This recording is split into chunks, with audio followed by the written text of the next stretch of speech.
O Senado Federal é uma das duas câmaras do Congresso Nacional. Foi criado junto com a primeira Constituição do Império, em 1824, inspirado na Câmara dos Lordes da Grã-Bretanha. Com a proclamação da República, foi adotado um modelo semelhante ao dos Estados Unidos. O caso do Legislativo brasileiro, ele segue, como os americanos, a partir de 1891, com o Senado também eletivo, porque o Senado antes era vitalício no Império.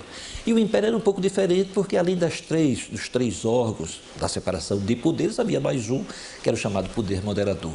Quando chega a República, a chamada República Velha, a primeira República, a instalação da República no Brasil, seguiu-se o modelo americano com duas câmaras, Câmara e Senado.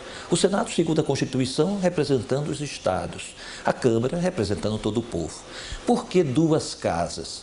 Para que uma reveja a legislação da outra. A diferença entre senadores e deputados é mais formal do que prática. Por isso, boa parte da população brasileira não sabe explicar as particularidades de cada um deles. O senador, eu acho que ele é mais acima, o deputado é um pouco mais embaixo. Mas o deputado, assim, ele é político do mesmo jeito como o senador.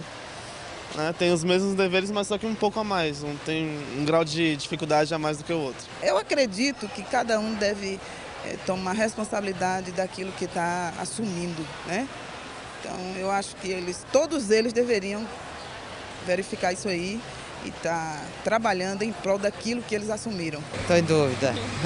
Na teoria, os deputados representam a população brasileira como um todo, enquanto os senadores representam os 26 estados e o Distrito Federal. Símbolo disso são essas 27 bandeiras colocadas bem aqui na frente do Congresso Nacional, na chamada Alameda dos Estados. Para entrar em vigor, qualquer lei tem que ser aprovada tanto pelo Senado quanto pela Câmara dos Deputados. Segundo o artigo 52 da Constituição Federal, cabe exclusivamente aos senadores, entre outras funções, processar e julgar o presidente da República, escolher o presidente do Banco Central, eleger membros do Conselho da República, autorizar operações externas de natureza financeira de interesse da União, dos estados, do Distrito Federal, dos territórios e dos municípios, suspender a execução, no todo ou em parte, de lei declarada inconstitucional pelo Supremo Tribunal Federal. Eles participam do legislativo, a feitura das leis.